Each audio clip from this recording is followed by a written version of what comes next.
سلوی آپ نے ایک دفعہ حضرت زینب بنت جہش کی جو حضرت زید بن حارثہ سے طلاق ہوئی تھی، آپ نے کہا تھا کہ ہمارے یہاں مشہور ہے کہ وہ فائنینشیل ریزنز یا کسی کف ٹائپ مسئلے کی وجہ سے ہوئی تھی، لیکن آپ کہتے ہیں کہ اس کی اصل ریزن کچھ اور ہے، لیکن اس ٹائم آپ ایکسپلین نہیں ٹائم نہیں تھا، تو ذرا کائنڈلی اس بارے میں ایکسپلین کریں کہ وہ ایسا کیوں ہوئی تھی. Thank you. Well, different scholars have written different things. دو common چیزیں ہیں، بس وہی ہم بات کر سکیں گے because it's not relevant as to why the divorce happened. The relevant thing is that first initiation میں نبی علیہ السلام نے ان کو actually there were many reconciliation attempts going on جو کہ ہوئی میں تھی reconcile, but then it was decided by mutual consent کہ this marriage cannot stay. So primarily تو یہی تھا کہ there was a disconnect between the personality types. اس کی ریزننگ بہت لمبی دی ہوئی ہے عرب اسکالرز نے، بٹ اس کی کاز میں انہوں نے لکھا ہوا ہے کہ بیکاز there was کفو کا مسئلہ تھا، اور these are just opinions of people. There is no way of actually understanding. So this was never a debate which was taken up because there was no relevance of this debate for any particular reason جو کہ ہمیں effect کرتا ہو. The most important figure, the most important, the bigger part of why this discussion happened, جو critical element and factors تھے زینب بنت جہش رضی اللہ عنہ کے، وہ تو of course was her marriage with the Prophet sallallahu alaihi wasallam. And that's where she comes into the limelight of for the whole ummah. And when Quran mentions this whole incident, it actually became the most important topic. So her marriage with Zayd radiallahu anhu was not of that importance until, of course, it became a precedence source of how we can actually look into all this. ورنہ تو یہ بہت ہی بڑا ایک نیا cancer جو تھا، وہ ابھی خود سوچیں ہم نے کیا ادھم مچایا ہوتا اگر یہ کیس نہ ہوا ہوتا. ہم نے تو ابھی اس کے باوجود اتنا ادھم مچایا ہوا ہے، یہ adopted son and adopted daughters کے ساتھ کس طریقے سے ہم ٹریٹمنٹ کرتے ہیں، اور کس طریقے سے ان کو اگینسٹ رولنگ آف اللہ ان کو آئیڈینٹیفائی کرتے ہیں. تو اللہ تعالیٰ نے یہ ایک ہی معاملے کے تھرو اتنے سارے معمے حل کر دیے کہ ایک تو یہ کہ perception of the people is not the reality of what the rules and regulations are. Allah بتائیں گے کون کس کا بیٹا ہے کون نہیں. اللہ بتائیں گے کہ لوگوں کی اوپینین میٹر کرے گی کہ نہیں. اللہ تعالیٰ بتائیں گے کہ what is the right thing in these kind of circumstances and in all circumstances. جب پریشر آپ پہ آئے گا تو پریشر کو ڈیل کیسے کرنا ہے، because the pressure was big. This was a 2000-year-old tradition of the Arab culture. اور عرب کلچر جو ہے وہ بہت اسٹرانگ روٹس رکھتا تھا، بیکاز انہوں نے سارے گناہ اپنے کلچرل سائیکالوجی میں کی. اف یو کین سی جاہلیہ کا سارا گناہ جو تھا وہ کرونک تھا. there was nothing جو کہ اتنا ریلیٹیبل نہیں تھا عربین کلچر دور جاہلیہ کا رومنس کے ساتھ یا گریک کے ساتھ، ایون پرشین کے ساتھ. these people they had come up with their own way of life. And even Africans بہت زیادہ آئسولیٹڈ کمیونٹی میں رہتے تھے in terms of geographical positioning and cultural psychology. So it's a very big case study. She became one of the most important persons because of how she was married to the Prophet sallallahu alaihi wasallam inside the Quran. Allah Ta'ala نے direct وحی کے through بتایا. So it's such a beautiful narration of how the scholars have taken up their pen around the topic of Zaynab Bint Jahsh, but no one actually wrote more than this story in a way کہ اس کو spin دے کے حضرت زید کے اوپر لائم light میں نہیں لے کے آئے. حضرت زید کو ایز اے سن جو عربین کلچر میں ڈیفینیٹیو ویلیو ہوتی تھی ایک اڈاپٹیڈ سن کی. یو مائٹ ہیو نون عبد کا لفظ استعمال ہوتا تھا. تو جو مین فوکس تھا وہ زینب رضی اللہ عنہا کا ایز اے فیکٹر آف پہلے تو سب سے بڑا مسئلہ یہ تھا کہ حضرت زینب کا واحد ام المومنین واحد خاتون ہے، ان کا اللہ نے خود نکاح پڑھا دیا لٹرلی. تو اٹس سچ اے پیڈسٹل جو کسی اور کے نصیب میں نہیں ہوا. So it's such a big honor. Secondly, because of this whole case, we got to know so much. اور اب کہیں جا کے I don't know why this مطلب ان کے بارے میں کوٹ کرنا ایک عمومی بات کیوں نہیں ہے. Because پاکستان میں بھی and this is quite a remote culture compared to what the European philosophy about adoption is and Arabian old pre-classical tradition about adoption is.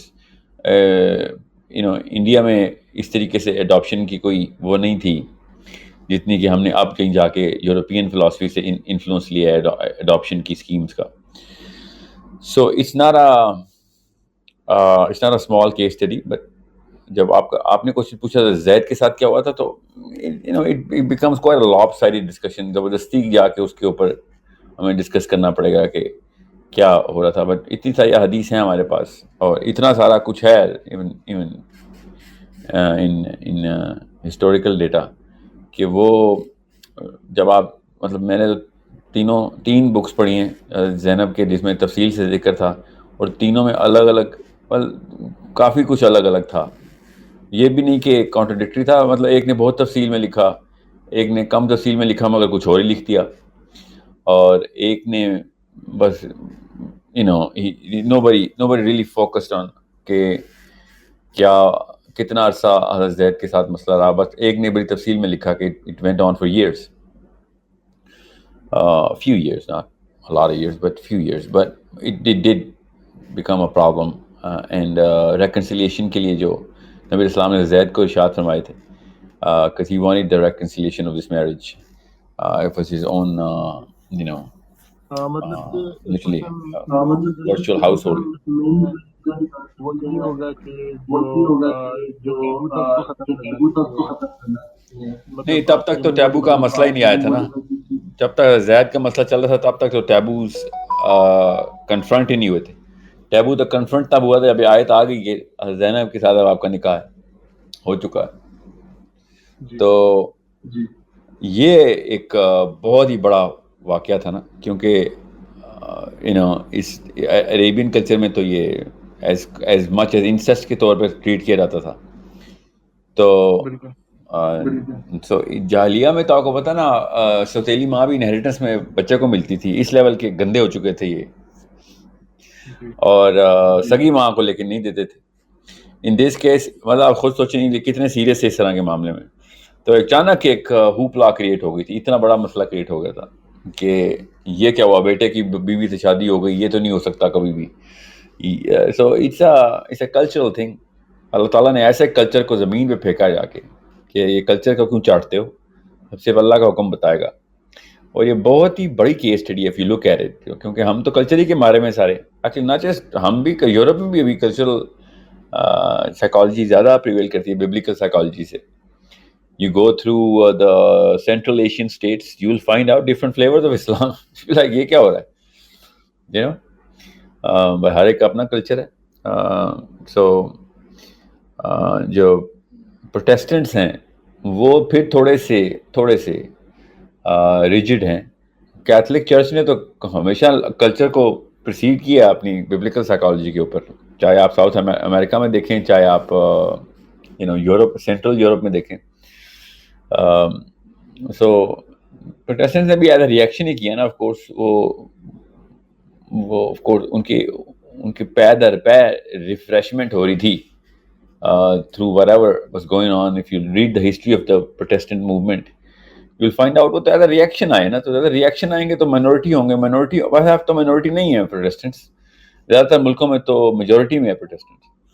وہی مارٹن لوتھر کنگ نہ ہوتا اور جس طریقے سے اس نے کیا نہ ہوتا تو پھر تو پتہ نہیں کیا ہی ہوتا کرسچنس کے ساتھ. تو I'm just saying Martin Luther King senior کی بات کر رہا ہوں، not the American Martin Luther King, the European Martin Luther King. So it's a thing that Muslims are still suffering from. آپ وہ عبدالستار عیدی کے اوپر کیسز دیکھیں نا، کیا کیا کیے تھے کہ یہ ان کے نام کیوں نہیں ہیں بچوں کے، جو اتنے بچے امریکی سیدھی نے رکھے ہوئے ہیں. We need to identify those kids because we cannot just adopt kids like this. کفالت ضرور کریں مگر نام، باپ کا نام نہیں آپ ایڈ کر سکتے زبردستی کسی کا. So it's a big problem, and we better start calling this a problem. But that's not the topic of the day, but I don't want to go, nor should we go into a lot of details as to ammi ki pichli divorce kyun hui thi. Doesn't really matter. You know what I'm saying? سورہ تحریم میں نا، سورہ تحریم کے اندر جب دو امہات المومنین کے آپس میں کوئی ڈسکشن ہوئی تھی، مسئلہ ہوا تھا جس کی وجہ سے اللہ تعالیٰ نے خفیہ طور پہ اللہ اور اس کے رسول کے آپس میں کوئی بات ہوئی تھی، اور سورہ تحریم میں اللہ نے بتا بھی دیا کہ ہم نے جو آپس میں تمہیں خفیہ طور پہ بات کی تھی اور کہ تمہاری ایک بیگم نے دوسری بیگم سے کیا کہا ہے. تو جب اس کی اسکالرلی ریویو کیا جاتا ہے تو سب اسکالر یہی لکھتے ہیں کہ یہ بات پتہ کرنے کی، تو مطلب اس سے غلط کوئی کام انسانی سطح پہ اور مسلمان اس گریس کو کبھی خراب کر ہی نہیں سکتا کہ یہ سوچے کہ کیا بات ہوئی تھی دونوں بیویوں کی. It doesn't matter. یہ this is a personal matter of the Prophet صلی اللہ علیہ وسلم، جو کہ اللہ تعالیٰ نے قرآن میں ریویل نہیں کیا اور خود خفیہ طور پہ بتایا. ہم جا کے کھوج لگانا شروع کر دیں تو آئی تھنک حضرت زینب کے کیس میں بھی ہمیں یہی کرنا پڑے گا، ام المومنین کے کیس میں، کہ وی cannot try and dig into کہ وہ آپس میں کیا مسئلہ چل رہا تھا زید کا اور زینب کا. That's a personal matter of the ام المومنین against the grace of Islam to actually dig into her personal matters like this, because it has nothing to do with if it had anything to do with some learning for or some precedents to be set, تو وہ ہمیں بتا دیا کیا ہوتا تفصیل سے. So یہ اتنا ایک اندازہ لگایا کیا کہ تاکہ یہ لرننگ نکال سکیں کہ طلاق اگر لی جائے تو، کیونکہ it's a big divorce نا، it's not a small divorce, it's a big divorce. ام المومنین کی ڈیورس ہوئی، of course not with the Prophet but with her first marriage. تو it is just so that we can know کہ اگر divorce اس طریقے سے لی جائے تو اس میں کوئی مذائقہ نہیں ہے. So actually that brings me right into the topic کہ پاکستان میں جس چیز کو میرج سے بھی سائیکولوجیکلی زیادہ کرٹیکل چیز سمجھا گیا وہ ڈیورس ہے. اسلام میں ڈیورس کو شادی سے زیادہ ضروری نہیں سمجھا گیا. پاکستان میں طلاق کو شادی سے زیادہ امپورٹنس دی جاتی، and that's a big problem.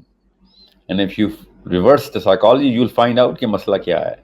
اور مسئلہ گیتا پہ ایمان لانے کا ہے کہ مسلمان اس وقت گیتا پہ ایمان رکھتے ہیں. پاکستانی اور انڈین مسلمان تو سارے گیتا پہ ایمان رکھتے ہیں، کیونکہ گیتا میں شادی سینٹرل انسٹیٹیوٹ ہے. اسلام میں شادی سینٹرل انسٹیٹیوٹ نہیں ہے. اسلام میں توحید لا الہ الا اللہ سینٹرل انسٹیٹیوٹ ہے، کہ اگر اللہ کے نظام کے خلاف اگر میاں یا بیوی دونوں میں سے کوئی جا رہے ہیں تو اٹھا کے باہر پھینکیں اس کو. تلقین کریں، آف کورس طریقہ کار ہے ہمارے پاس، مگر یہ نہیں ہو سکتا کہ شادی پہلے بچائیں اور آخرت بعد میں بچائیں، یہ اسلام میں نہیں ہے. So it's a matter of Indian classical psychology کہ شادی پہلے بچائیں گے بعد میں کچھ اور بچائیں گے، کیونکہ پرپز آف لائف انہوں نے ایٹ لیسٹ عورت کا پرپز آف لائف شادی کروا دیا تھا. And in their own theological psychology. So ہمارا ساتھ بھی ایسے ہی ہوا ہے. We have actually declared marriage as the central institute of our life. Marriage is by far not a central institute. Let's not treat marriage as a central institute. It's one of the most important institutes, but it's not the central institute. Tawheed is the only central institute. There shouldn't be any discussion on it. اب آپ نے دیکھا ہوگا کہ بندہ جیسا مرضی ہو اللہ کے سارے کام توڑ دیتا ہو، مگر گھر والے فورس کرتے ہیں نہیں شادی نہ توڑی یار، بندہ تو ہے نا، شادی تو گھر میں، بچے تباہ تو وہ تباہ، تو پتہ نہیں کیا کیا تباہ ہوتے ہیں. اتنا پاکستان انڈیا پاکستان کو ویسے نہیں تباہ کرتا نیوکلیئر بم سے، جتنا ان کے ذہنوں میں بیٹھے ہوئے وہ جن خود ہی تباہ کرتے ہیں. یہ بھی تباہ ہو جائے گا. نہ انہوں نے سائیکالوجی کی الف پڑھی ہوتی ہے، مگر ان کو اس وقت چائلڈ سائیکالوجی یاد آ جاتی ہے. تو یہ نہیں پتا کہ اصل میں جو مسئلہ ہے وہ ان میاں اور بیوی کا اکٹھے رہنے میں ہے. بچے تباہ اسی لیے ہو رہے ہیں کہ یہ 2 نمبر آدمی یا 2 نمبر عورت اس بندے کے ساتھ یا اس بندی کے ساتھ اٹیچ ہو گئی ہے، یا پھر دونوں ہی پرسنالٹی کلیش میں ہے. اور ایک اور مسئلہ بھی ہے جو پاکستان میں کبھی بھی نہیں ڈسکس کیا جاتا، کہ ضروری نہیں ہے کہ کوئی گناہ ہی کرے تو طلاق ہو، پرسنالٹی مس میچ ہو گئی ہے تو طلاق دیں. یہ ہے حضرت زینب اور زید کے کیس میں سے سب سے بڑی کیس اسٹڈی. پاکستان میں جب تک کہ کوئی میجر کرائم نہیں ہوگا تب تک طلاق کی بات نہیں ہوگی. مطلب پوری طرح ڈسرپٹیڈ ہاؤس ہولڈز ہیں مگر طلاق نہیں لے رہے ہوتے. اینڈ I'm not saying کہ طلاق first priority, what I'm saying is marriage کو سینٹرل انسٹیٹیوٹ نہ بنائیں، اس کو اسی طریقے سے امپورٹنس دیں جس طریقے سے کسی اور انسٹیٹیوٹ کو ہم کسی اور فنامنا کو، کسی اور ٹیننٹ کو امپورٹنس دیتے ہیں. یہ تو فرائض میں سے بھی نہیں آتا، اس کو فرض سے بھی اوپر کا، مگر شرک سے بھی، مطلب شرک کے خلاف موومنٹ اتنی طلاق کے خلاف موومنٹ ہے پاکستان میں. تو یہ تو بہت ہی بڑا مسئلہ ہے نا ہمارا. اینڈ اسی لیے پھر لڑکیاں بچپن سے ہی تیار کی جاتی ہیں کہ بس اس میں شادی ہو جائے، اور اسی لیے وہ بیچاریاں پھر، اور لڑکے بھی آپ کو بھی پتہ ہے ہم سب کو، شادی نہیں ہوئی بھی تو ایسے ٹریٹمنٹ ملتی ہے جیسے کہ یو آر فزیکلی ڈیفیکٹڈ اور you not able to perform other social activities. Why and where did it come from? We all know where it came from. It came from the followers of Gita 4,500 years ago. انہوں نے، آپ کیا سمجھیں ستی کی رسم کیا تھی؟ ستی کی رسم عورت کو اپنے شوہر کے پاس ٹرانسفر کرنا تھا. ستی کی رسم سزا کے طور پہ تو نہیں جاتی تھی عورت کو، عورت اپنا پرپس فلفل کر رہی تھی اپنے شوہر کے پاس اگلے جہان میں جا کے. 7 جہان ہے نا ان کے، تو 7 آسمان ہیں، کیا کہتے ہیں اس کو ہندی میں؟ I don't remember. So since he's transcending into the upper، کیا کہتے ہیں؟ 7 جنم. نہیں جنم تو ری برتھ ہے نا، وہ جو اگلا لیول ہے نا، اگلا آسمان کا لیول انہوں نے ڈکلیئر کیے ہیں. سنسکرت کا بڑا کلیئر لفظ ہے اس کے لیے، وہ میرے ذہن میں نہیں ہے اس وقت. سو بس یہ سوچیں کہ وہ 7 آسمان ٹریول کرے گا نا، تو اگلے آسمان میں بھی تو نے اسی کے ساتھ ٹریول کرنا ہے، کیونکہ تیرا پرپز بھی اس بندے کے ساتھ اٹیچ ہے. تو اس لیے اس کو سینٹرل فگر کرتے تھے. عورت کے لیے سینٹرل فگر شادی انڈین سائیکالوجی میں. آئرونکلی اللہ تعالیٰ نے تو شادی کو اس لیول کے اوپر شروع میں ہی ڈکلیئر کروا دیا کہ تم اپنی پسند کی 2 3 4 بیویاں شادی کرو، تاکہ کوئی یہ نہ سوچے کہ بس 1 man 1 woman central institute of the whole life cycle of a man اور a woman. No, it's not like that. Allah تعالیٰ نے اسلام میں اس سائیکالوجی کو اس لیول میں بھی ٹریٹ نہیں کیا کہ اس کو آپ یونیفائی کر سکیں. کوئی لفٹ نہیں ہے، مطلب بہت ضروری چیز ہے. یہ مت سوچیے گا. ابھی مجھے ایک کوشچن آیا ہوا ہے کہ ساحل صاحب آپ نے یہ کہہ دیا کہ شادی دا موسٹ امپورٹنٹ تھنگ نہیں ہے، تو یہ تو سنت ہے. تو سنت اور بھی باقی کی سنت ہے، کوئی ایک بھی سنت پاکستان میں ایک بھی سنت ہونی چاہیے. بائی دا وے سنت از دا ویری، میں تو آپ کو میرا فلسفہ پتہ ہی ہے سنت کے بارے میں، مگر پاکستان میں کوئی ایک بھی سنت سیریس نہیں لی جاتی. بلکہ یہ جملہ بڑھتا ہے یہ تو سنت ہے نماز، چلو مطلب فجر کی 2 سنتیں نہیں پڑھتے، حالانکہ وہ واقعی میں اتنی ضروری ہیں کہ اللہ تعالیٰ کے نبی السلام نے کہا کہ دنیا اور جو کچھ دنیا میں اس سے بہتر فجر کی 2 سنتیں. مگر نہیں، وہ 2 سنت بھی نہیں پڑھیں گے. عصر کی سنت کبھی کسی نے نہیں پڑھی، ظہر کی سنت کسی نے نہیں پڑھی، اور 1000 سنتیں ہیں. مطلب مسواک کون کرتا ہے یہ بتائیں؟ مسواک کوئی کرتا ہے پاکستان میں؟ سوچیں ذرا. نہیں، مگر سنت ہے کیا کہہ رہا ہے؟ غسل کی سنتیں پتہ ہیں؟ 22 سنتیں پوری کرتا ہے کوئی؟ انمیجنیبل ہے. جہاں پہ جب نا اپنی مرضی سے نا بس اسلام کا ایک لیبل لگانا ہوتا ہے انہوں نے کہ شاید نکاح تو سنت ہے، اور ہمیں بھی پتہ ہے سنت ہے، کوئی شک ہی نہیں ہے. This is one of the most important sunnahs. It's okay, I get it. But it's not the central tenet of Islam. It is by no means. دور کے آربٹس میں، یہ قریب کے آربٹ کا بھی ٹینٹ نہیں ہے. سینٹرل ٹینٹ ہمارا صرف توحید ہے. اوکے، اس کے اوپر 2 نمبریاں کی ہوئی ہیں. کوئی بندہ نبی السلام کو نوری کہتا ہے، کوئی بندہ صحابہ کرام کو معصوم کرتا ہے، کوئی ہر چیز میں 2 نمبری. سینٹرل ٹینٹ میں 2 نمبری کھیل رہے ہیں سارے. عصمت کے نعرے لگا رہے ہیں، شیعہ بھی سنی بھی، لٹرلی اہل سنت بھی عصمت کے نعرے لگاتا ہے، بتاتے نہیں آپ کو، کوئی اور لفظ استعمال کرتے ہیں اس کے لیے. شرک کی ہر انتہا، میں آپ کو ابھی تک کوئی اسکول آف تھاٹ میں نے پاکستان میں نہیں دیکھا. آپ نام میں نہیں لینا چاہ رہا ہوں، مگر آپ سب کو پتا ہے، سارے اسکول آف تھاٹ سب کے سامنے، ہر ایک نے کوئی نہ کوئی بلیک اینڈ وائٹ شرک اسلام میں داخل کیا ہوا ہے. بلیک اینڈ وائٹ شرک، صحابہ کو پتہ چلے ننگی تلوار سے سواگت ہو آپ سب کا، مگر نہیں، وہاں پہ سینٹرل ٹینٹ کے اوپر 2 نمبر کی شادی از لائک نہیں، شادی میں کوئی کمپرومائز نہیں. So it's a big problem. اس لیے بے برکتی ہیں. پھر کہتے ہیں وہ یورپ ترقی کر رہا ہے، مسلمان دعائیں کرتے رہتے ہیں، مسلمان نمازیں پڑھتے ہیں، ہمارے ساتھ لعنت برس رہی ہے ہمیں اللہ کی طرف سے اوپر. تو کیوں نہ برسے؟ آپ نے سینٹرل ٹینٹ پلیوٹ کر کے رکھا ہوا، باہر کے آربٹس کے اوپر بھنگڑا ڈال رہے ہیں بیٹھ کے، وہ بھی فینسی کپڑے پہن کے بھنگڑا ڈال رہے ہیں، because that's all we do, show off. So outer orbit, I'm not saying it is the outermost orbit. I understand the importance of marriage, but it is by no means the first 2-3 orbit. پہلے 2-3 orbits میں بھی نہیں آتا اسلام کے model کے اندر.